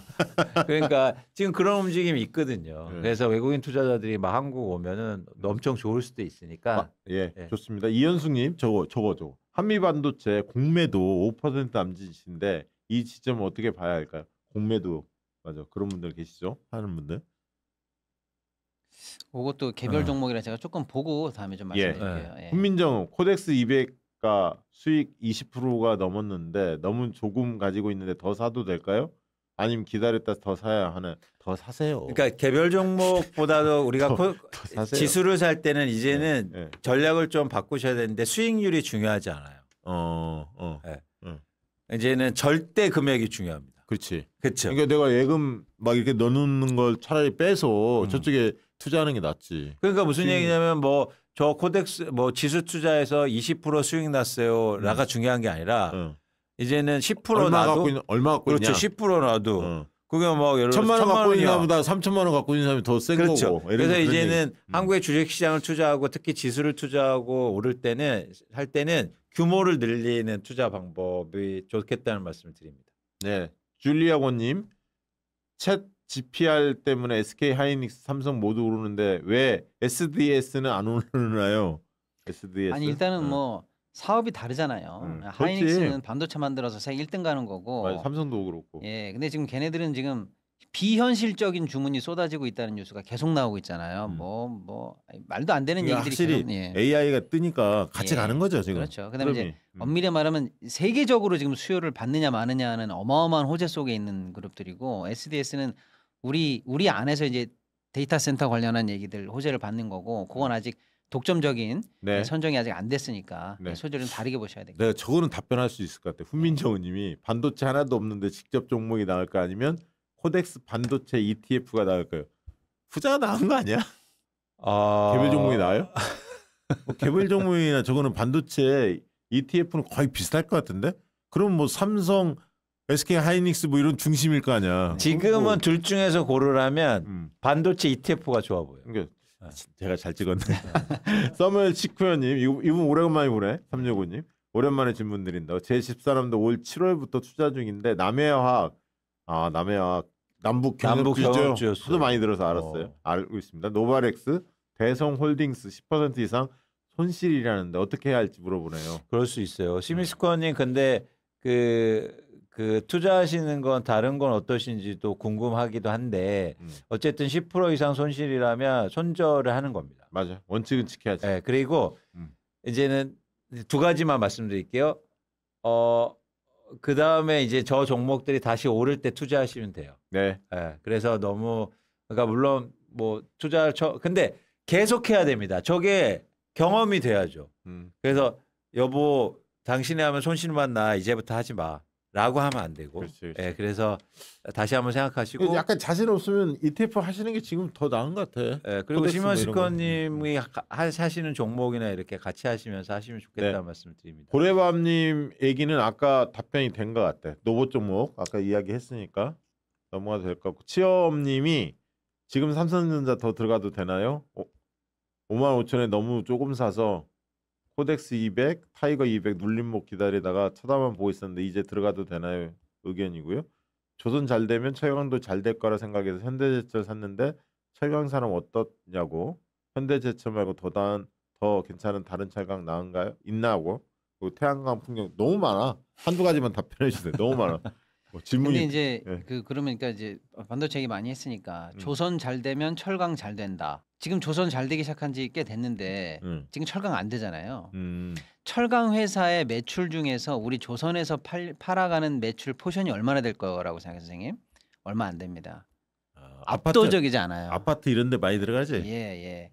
그리고 다른 경기랑 같이 타고 있어요. 그러니까 조선이니까 철강이다. 이렇게 점프한 저 안에 있는 인과관계가 생각만큼 선생님 생각한 것만큼 그렇게 직접적이거나 크지 않고 된다 쳐.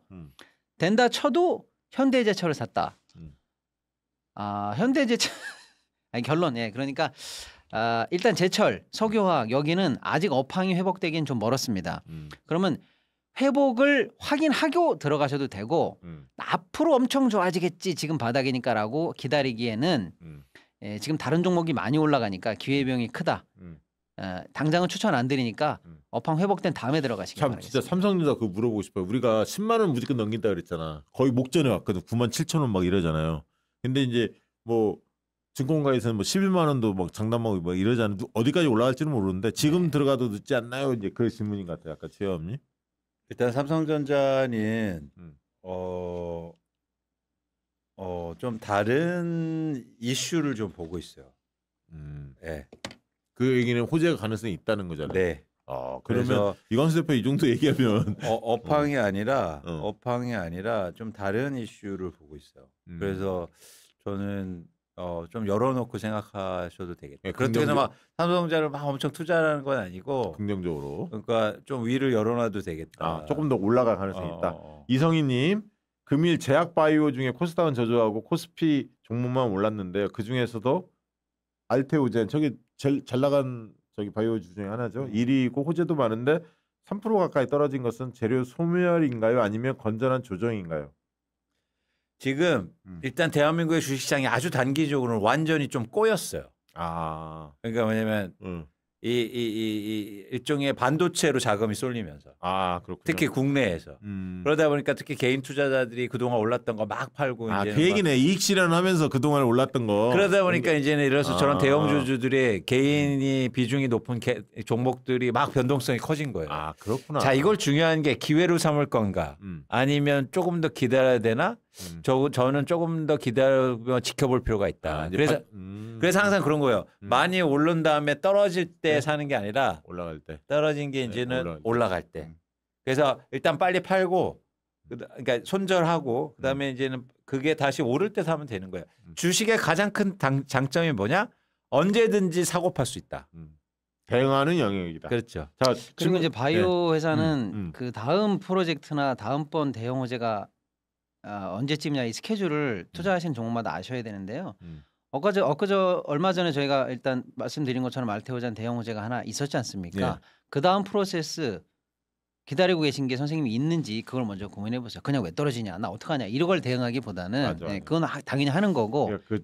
그 종목에 대한 좀 깊이 있는 다음번 플랜 정보들도 취합하고 막 그래야 할 것 같고 공부도 하셔야 할 것 같고. 고라니님 엔터주를 비중이 꽤 높게 보유하고 있는데 엔터주에 대해서 요즘 계속 하락하니 불안합니다. 이것도 아까 얘기한 것 같은데 1차 때 에이펙 때까지 기다리고 있고 2차는 연말에 실적이 좋아 주가가 많이 오른다고 해서 엔터주는 산바람이 나면 엔터주 사야 한다는 말이 있던데 어떻게 될까요? 맞아요. 저런 방향성을 너무나 이제는 공감하고 저도 저렇게 보는데 중요한 건 주가가 일단 하락하면 대응하고 가야 된다. 왜냐하면 그때 사시면 되거든요. 그래서 잘 의사선택하시고 한번 고민을 해보셨으면 좋겠습니다. 고라니님. 안홍님이 SMR 아직 만들어지지 않았는데 왜 두산 에너빌리티는 오를까요? 저거는 AI 때문에 그래요. AI 투자를 지금 엄청나게 한다고 하니까 그럼 전력이 부족한 거죠. 너무 당연하게. 그래서 전력주가 같이 오른다는 겁니다. 근데 AI 주하고 봤더니 전력주가 상대적으로 밸류에이션이 낮아요. 그러니까 지금 전력주가 또 탄력을 받는 거예요. 그러니까 AI의 핵심은 AI의 데이터 센터의 핵심은 사실은 전력이거든요. 이 전력 문제가 해결이 안 되면 그러면은 데이터 센터를 지을 수 없잖아요. 그래서 그게 지금 또 AI가 지금 끄는 거예요. AI가 투자한다니까 반도체가 오르고 전력주가 오르고 이런 거거든요. 그래서 지금 그런 상황이다라고 이해하시면 좋을 것 같습니다. 그리고 두산 에너빌리티는 당연히 이제 원전 관련해서 주도주라서 지금까지 계속 주목을 받았는데 그거 아니어도 잘하는 게 있어요. 그런데 근데 별거 아닌 거라고 생각할 수도 있을 뻔했는데 엊그제 이제 대형 수주 계약이 하나 발표가 됐잖아요. 가스터빈을 세계 5번째로 성공했는데 그건 우리가 알고 있는데 이제 거래선이 터지기 시작했어요. 그럼 이제 그러면 1, 2, 3, 4등은 놀고 있냐? 근데 1, 2, 3, 4등은 아직 캐파가 많이 증설되지 않을 것처럼 보이고 조금 간을 보는 중인 것 같아요. 그러면 5등인데도 이제 치고 갈 만한 여력이 좀 있어 보이네라고 하는 호재가 좀 있습니다. 고맙습니다. 마지막 질문. 딴또님이 일성 IS는 어떤가? 이거 아시는 종목인가요? 잘 모르죠. 이거 넘어가도록 하겠습니다. 자, 오늘 중요한 팁을 주셨어요. 아까 국민연금 관련해서 국민연금이 보유하고 있는 이거 굉장히 중요한 팁이잖아요. 이미 발언을 했으니까. 맞습니다. 그거 발언 의미를 말씀하신 의미를 잘 새겨서 잘 찾아보시고 꿀팁이니까. 왜냐면 우리 멤버십 회원들은 하루 전에 듣는 거 아니야. 내일 장에 반영할 수가 있잖아. 그렇게 너무 빨리 하는 건 아니고. 그런 건 아니고. 국민연금이 이제는 지금 산다는 건 아니고. 그러니까 바뀔 거예요, 당연히. 근데 또 한 가지 말씀드릴게요. 이게 아까도 비슷한 맥락인데 여러분 투자는 이렇게 사람은 어쩔 수 없지만 투자는 비교하는 게 아니에요. 절대 수익을 추구하시기 바랍니다. 비교하는 게 아니다. 그래서 여러분 한 달에 너무 막 주가가 지금 올라서 그렇지만 그렇지. 누구는 뭐 2배 벌었대 막 이러면 나는 뭐 하지 막 이렇게 해갖고 막 그러잖아. 그럴 필요가 없고 여러분 꾸준하게 수익을 조금씩 내서 제가 강조하는 게 있잖아요. 복리 투자를 해서 꾸준히 해서 결국엔 자산을 불리는 게 중요하거든요. 그래서 부자가 되는 게 중요한 게 아니라 부자로 남으시는 게 중요합니다. 요즘에 은행주가 안 좋을 것 같아. 거기서 돈 빼갖고 예금해서 그렇죠. 주식하니까. 그럴 가능성이 있잖아. 그래서 여러분 그 프로세스가 중요해요. 프로세스. 그래서 어떤 과정을 여러분들이 걸치고 있느냐. 그래서 지금 막 손실이 나서 이런 장에 손실 나서 예를 들어서 지금 코스피가 50% 이상 올랐는데 종목 중에서 50%를 이상 똑같이 오른 건 17%밖에 되지 않아요. 아 맞아 그 얘기 하셨어. 네. 네. 그리고 예를 들어서 20% 이상은 빠졌어요. 그래서 대부분은 야 시장이 이렇게 50% 이상 오르는데 내 주식은 왜 이래? 맞아 그런 분들 많이 대부분이 있어요. 그래요. 대부분이 그래요. 우리 방송을 보는 분들은 그렇지 않았으면 좋겠습니다. 제발. 네, 그러길 제발. 원하려면 근데 그렇게 되려면 네. 한순간에 되는 게 아니라 이제 프로세스가 중요하다. 우리는 이제 같이 프로세스를 밟고 있는 과정이기 때문에 너무 조급하게 생각하지 않았으면 좋겠고 그리고 저희가 강조하듯이 지금 대한민국 주식의 판이 달라지기 때문에 더 한국 주식에 관심을 많이 가지시면 좋겠다는 말씀을 드립니다. 맞아요. 오늘 중요한 팁들 많이 이야기 드렸고요. 그리고 저녁 방송에 우리 제작진들 더 많이 들어오나요? 그래 좀 더 많이 들어온다고 하네. 고민이네. 그러면 우리끼리 방송 마치고 고민을 한번 나누도록 그렇게 하겠습니다. 시간대를 아무튼 고민해 보겠습니다. 저희가 원래 낮에 목요일날 1시 반에 멤버십 회원들을 위해서 라이브 하고 금요일날 7시에 업로드를 하는데 지금 오늘은 특별하게 8시 20분에 목요일날 저녁에 지금 라이브를 하고 있는데 여기에 또 반응이 뜨겁다고 하니 고민을 좀 해보도록 하겠습니다. 저녁 좋다고 지금 계속 많이 저녁 방송 그러니까 못 보신 분들이 계시거든. 낮 방송에 의견들이 많이 있네요. 자 알겠습니다. 여러분들 의견들은 충분히 알겠고 두 분이 또 워낙 바쁘신 분들이어서 저녁 시간이 가능한 저 목요일이 몇 개나 있는지 한번 찾아보고 안 될 때는 어쩔 수 없이 그렇게 낮에 해야 할 것 같고 되는 주가 있으면 미리 여러분들한테 알려드리고 저녁에도 좀 할 수 있도록 융통성 있게 저희가 그렇게 좋네요. 한번 해보겠습니다. 왜냐하면 워낙 이분들이 연말까지 스케줄이 다 꽉 차 있어요. 제 마음대로 할 수가 없어. 저 미워하지 마세요. 할 수가 없기 때문에 융통성 있게 논의를 해보도록 그렇게 하겠습니다. 오늘 방송 이것으로 마치도록 하겠습니다. 고맙습니다. 고맙습니다. 양질의 상품을 착한 가격에 박시영TV.com